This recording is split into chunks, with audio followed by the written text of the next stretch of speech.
In this edition of In Play, we're going to be taking a look at Puppet Wars by Wyrd Miniatures. I had the opportunity to see this game when it was at Gen Con last year, and it looked like a lot of fun. I had mainly known Wyrd through their other game of Malifaux, a game which I really haven't had that much exposure to, but friends of mine play and really enjoy. But Malifaux is a bit of a commitment, both monetarily and time-wise. So Puppet Wars looked like it would fit into my gameplay very well. So I really wasn't prepared with kind of the depth that this game had when I didn't get a chance to play test it because there were people lined up trying to play test this thing. So when I actually went ahead and bought the game, I was pleasantly surprised with the amount of tactics and planning that has to go into actually winning this game. So let's talk about what the game actually consists of. You basically get a player board, which is about 1 foot by 1 foot, and it's hex-based, like the old hex-based games. You have character cards, which talk about the abilities that each character has, and they fall into 3 main categories. You have masters, sidekicks, and pawns. The other components of the game, which are just really beautiful, are the metal sculpts that Wyrd does. They're really known for how their miniatures look and feel. They have a very unique style, and they really bring all of that to bear in these little guys right here. And I like the fact that they're metal miniatures. I'm kind of old school with my miniatures. One of the other really interesting things about this game, which I hadn't seen before, was the fact that you're using a basic playing card deck that is going to be used for your randomization factor within the game. But Wyrd does something nice with it, as they do with most of their components. They tie it together with their art. That it really does dovetail nicely with the puppets themselves, as well as the character cards. Everything is really unified in the game, so it looks very nice. Since it is a regular playing card deck, you have suits. Now, of course, ones we're used to are like spades and clubs and that sort of thing. But within Puppet Wars, they've given it their own little twist of using masks, rams, tomes, and crows. They're designated by this little icon directly underneath the value of the card. And instead of having jacks, kings, and queens, it's just the numeric value printed. The really cool thing about the cards is it can be used to adjust your play style. Now I have friends that really like randomization and they'd love to roll the dice, and then I have friends that like games that are more predictable because they like to master the rules. I'm kind of in between. I like a little bit of both. With this deck, you can really adjust your play style, because if you're drawing cards that are of high value in the very beginning of the game, you know that later on you're going to be getting low value cards. So you really have to adjust how you're positioning and what you're going to do. And your opponent has to do the same, because you're watching what they're throwing down as well. So you know if they've thrown out all their high cards that they're going to have a little trouble later on in the game. So when you're setting up your game and getting ready to play, the actual board is going to be set up either according to one of the patterns they have in the book, or if you've played a couple times, you can set up your own field. The basic setup will have included in it impassable areas where you're not able to see through or pass. Now, there are a few ways around that. Some puppets have a special ability. You will also have neutral workbenches. These are the key. These are the pieces you're going to be going after. So in the basic setup of the game, you're going to have one master puppet. They're your guy. It's almost like a king in chess. If your master puppet dies, game over for you. You are also controlling your workbench, which is where you start the game. Every player starts with one workbench. So your master and your workbench are kind of a combo in the beginning.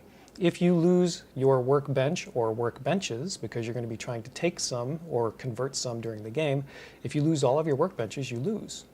So as you're moving throughout the game, you're going to be going toward these neutrals and try to flip them so that you own them. And you do that with the command just called mine. As soon as your little puppet gets over there, he can just stand on it and call it mine, in which case it becomes your workbench.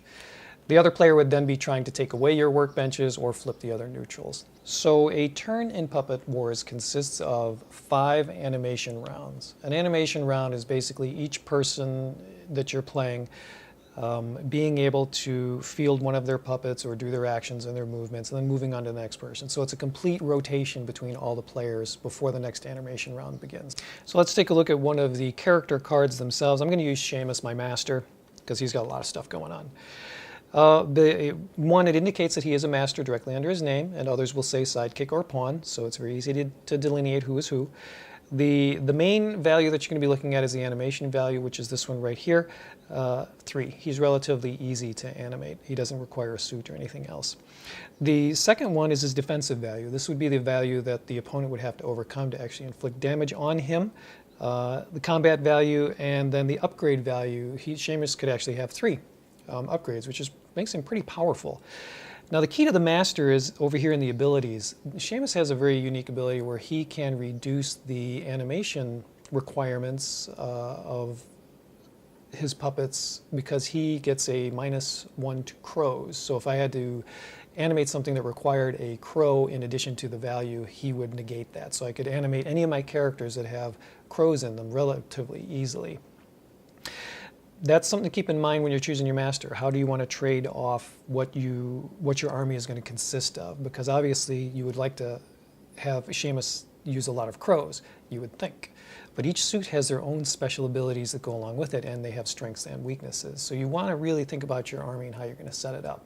Your sidekick has abilities that might help you field other types of characters that Seamus would not be able to use this requirement on. At the very bottom, the last thing are the stitches. Seamus can take 4 basic hits, and there are ways to get multiple damage hits on someone. Marty actually, he took out Seamus relatively easily in our last game, even though he has a very high stitch value and not too good of a defensive value, but he can take a beating. Now the way the game turns work. Basically, everybody is going to start with a base hand. Your base hand consists of 4 cards plus 1 card for every workbench you control. So in the beginning of the game, you automatically control 1, so you have 4 plus 1, that's 5. Everybody starts with 5. So if you have your 5 cards in your hand when you start,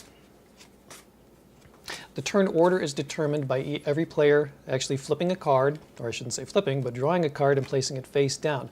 This card is very important because this card limits a lot of what you're going to be able to do in that round.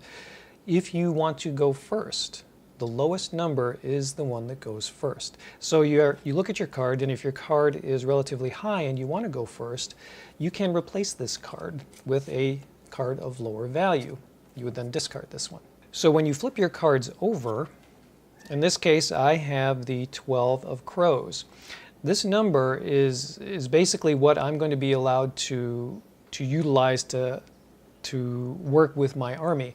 Since I have a relatively high number and a good suit for Seamus likes the crows, I can animate a puppet of that value or lower. As you're moving through the actual gameplay, that turn order does become very important because when puppets are actually next to each other, they're going to fight. That's they're vicious little monsters. So they're going to fight each other, and they're locked into combat until one of them is actually ripped apart. Combat is very interesting in this game because depending on the combat value that your puppet has, in this case it is Ronan has a combat value of 2. This value indicates the number of cards which you're able to draw and choose one from. So in the case of Ronan, she would draw 2 cards, be able to choose which one she wanted when going up against the opponent. In this case, it's a simple matter of the higher value wins unless there's a certain ability that goes on within the puppet to help. You need a suit as well. And that does happen. Some of the puppets do have suit values that you have to match. So in this case, the highest value would simply win and he would take a rip. So what really surprised me about Puppet Wars was the actual depth that the game has.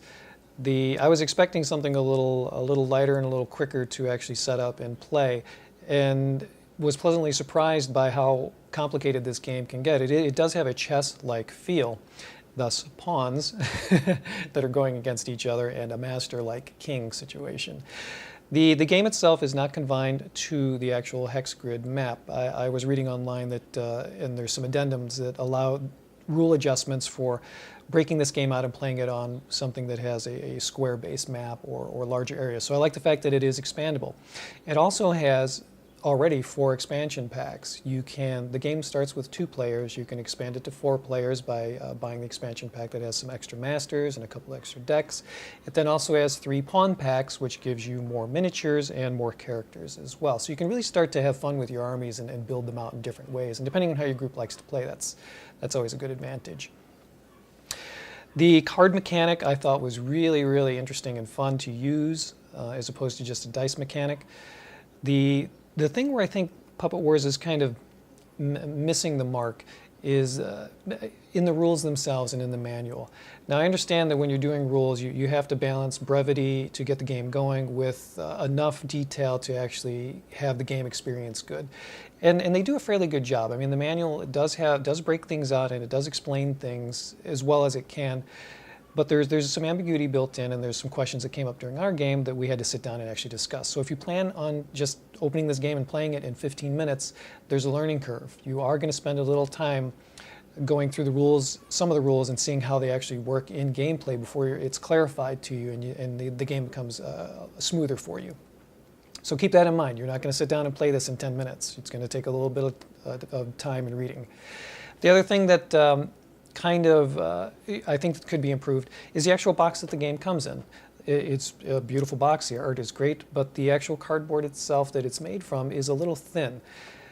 Because this game is a hybrid, it's a balance between like miniatures and a board game. Miniature guys are used to having their miniatures in little foam boxes that they actually purchase separately and store their armies in.